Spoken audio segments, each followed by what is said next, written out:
बिना किसी देरी के शुरू करते हैं। आज हम एक ऐसी जबरदस्त और प्रेरक कहानी के बारे में बात करने वाले हैं जो सच में किसी फिल्म से कम नहीं लगती। ये कहानी है कृष्णा गुप्ता की, जिन्हें दुनिया प्यार से मिस्टर डेवलपर और मिस्टर गूगल बॉय के नाम से भी जानती है। आज के इस एक्सप्लेनर में हम देखेंगे कि कैसे एक आम से बैकग्राउंड से आने वाला लड़का बिना किसी खास सहूलियत के अपने दम पर टेक्नोलॉजी की दुनिया में एक अलग ही पहचान बनाता है। लेकिन हाँ, इस चर्चा की गहराइयों में उतरने से पहले सभी देखने वालों से एक छोटी सी रिक्वेस्ट है।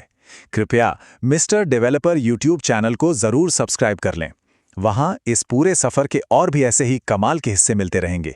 तो चैनल को सब्सक्राइब जरूर कीजिए और अब आगे बढ़ते हैं। अब सबसे बड़ा सवाल तो यही आता है ना दोस्तों, कि एक किसान परिवार से आने वाला लड़का जिसने सब कुछ खुद सीखा हो, वो अचानक से दुनिया की सबसे बड़ी टेक कंपनियों की नजरों में कैसे आ गया। ये एक ऐसी मिस्ट्री है, जुनून की एक ऐसी कहानी है जिसने सच में एक नई उम्मीद जगाई है। आखिर ये पूरा सफर शुरू कहां से हुआ? पहला हिस्सा है the rise of mister developer, leading the next generation. और पता है सबसे हैरान करने वाली बात क्या है? इनकी उम्र। कृष्णा अभी सिर्फ 17 साल के हैं। जी हां, सिर्फ 17। जिस उम्र में बाकी सब स्कूल एग्जाम्स में उलझे रहते हैं, उस उम्र में इनका लेवल कुछ और ही है। वो इस वक्त सिर्फ अपने बारे में नहीं सोच रहे। कृष्णा एक गूगल स्टूडेंट एम्बेसडर हैं और दिल्ली में करीब 200 सदस्यों की एक पूरी टीम को लीड कर रहे हैं। उनका मिशन बड़ा ही साफ है। जो तकलीफें, जो रुकावटें उन्होंने टेक सीखते वक्त झेली ना, वो चाहते हैं कि किसी और को वो सब फेस ना करनी पड़े। एक तरह से वो सीखने के इस पूरे प्रोसेस को ही बदल रहे हैं। दूसरा हिस्सा है humble beginnings and curiosity, obsession with understanding technology. तो चलिए थोड़ा पीछे चलते हैं। 2009 में दिल्ली में इनका जन्म हुआ। वैसे तो इनके पिता एक बड़े बिजनेसमैन हैं, पर इनकी जो जड़ें हैं ना, वो एक गांव और किसान परिवार से ही जुड़ी हैं। इनकी शुरुआती पढ़ाई KIT वर्ल्ड स्कूल पितामपुरा से हुई। वहीं से इनके अंदर टेक्नोलॉजी को सिर्फ चलाने का नहीं, बल्कि उसके पीछे की साइंस को समझने का एक जुनून सा पैदा हो गया। और 9th क्लास में जगन्नाथ इंटरनेशनल स्कूल आते आते सोचिए, वो मल्टीमीडिया ग्रुप के लीडर बन चुके थे। तीसरा हिस्सा, overcoming mockery and doubt, the self taught developers hurdle.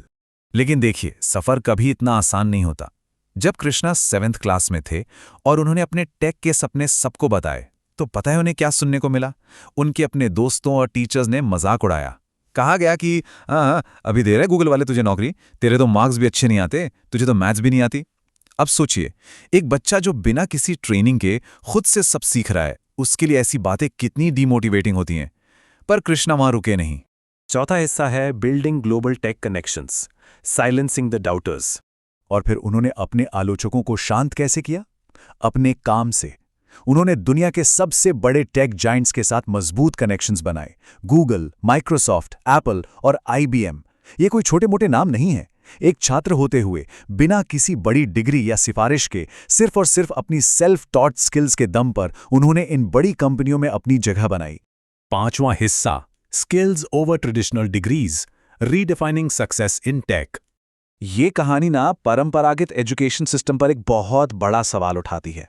एक तरफ हमारी वो परंपरागत सोच है जहां माना जाता है कि हाई मार्क्स और बड़ी कॉलेज डिग्री ही सब कुछ है, और दूसरी तरफ है कृष्णा की रियलिटी। जब उनके बोर्ड एग्जाम्स में 70% आए, तो वो परेशान होने के बजाय बेहद खुश थे, क्योंकि उन्हें बहुत अच्छे से पता था कि असली दुनिया में प्रैक्टिकल एक्सपीरियंस और उनकी खुद की सीखी हुई स्किल्स की अहमियत उस 70% से कहीं कहीं ज्यादा बड़ी है। उनकी सोच बिल्कुल साफ थी। उनका मानना है कि जिस उम्र में बाकी लोग कॉलेज जाएंगे और कंपनियां उन्हें ढूंढने आएंगी, तब तक तो बाकी सब सिर्फ स्किल्स सीखने के पीछे भाग रहे होंगे। लेकिन उस वक्त तक कृष्णा के पास पहले से ही वो सारी स्किल्स मजबूत होंगी।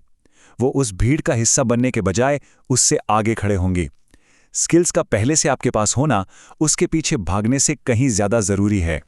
तो इस पूरे विश्लेषण को समेटते हुए कृष्णा गुप्ता का एक कथन है जो बिल्कुल दिमाग में बस जाता है। उन्होंने कहा है, कागज का एक टुकड़ा किसी का भविष्य तय नहीं कर सकता। बड़ी टेक जायंट्स को भी अनुभव चाहिए, डिग्री नहीं। ये कोई हवा में कही बात नहीं है, ये वो सच्चाई है जो उन्होंने खुद जीकर दिखाई है। तो इस चर्चा के अंत में सभी के लिए एक ही सवाल छोड़कर जा रहा हूं, क्या हमें सिर्फ एक डिग्री के पीछे अंधा होकर भागना चाहिए या असली दुनिया की स्किल्स और अनुभव का निर्माण करना चाहिए? इस पर जरूर विचार कीजिएगा। आज की इस कहानी में बस इतना ही।